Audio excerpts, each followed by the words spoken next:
In today's update, we are covering the Iranian presidential election, Hezbollah and Iraqi militia tensions, deep-buried IED attacks, Israeli operations in Gaza, IDF combat expansions, Houthi naval attacks, and an airstrike on a Hezbollah site in Syria.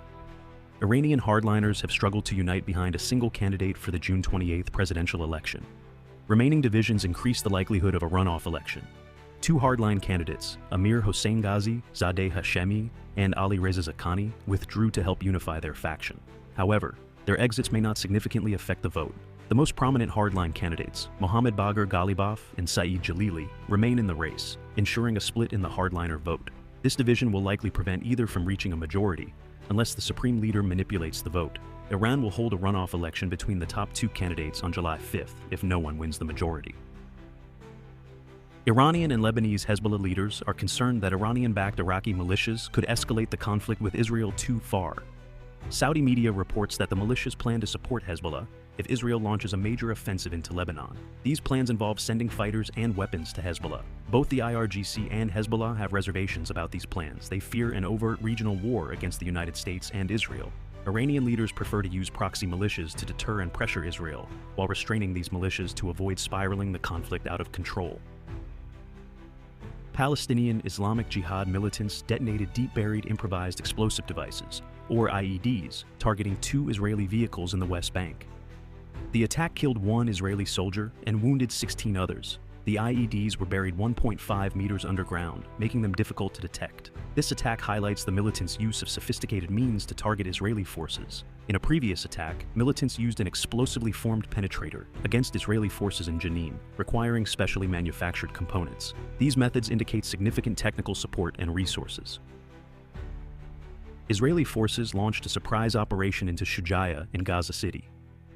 The IDF Air Force struck several sites before ground forces advanced, engaging Palestinian fighters. The IDF issued evacuation orders for the area.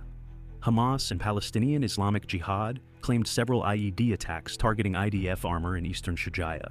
Hamas fighters also fired an anti-tank rocket-propelled grenade at an IDF armored personnel carrier. The IDF has conducted multiple clearing operations in Shujaiya since ground operations began in October 2023.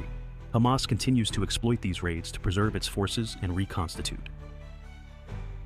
The IDF is expanding its combat forces, taking several measures to prepare for increased operations. These steps include establishing the Haredi Brigade, creating a new division of reservists, and increasing the age of exemption from reserve duty. The IDF is also extending reserve days and pushing to extend regular service to 3 years.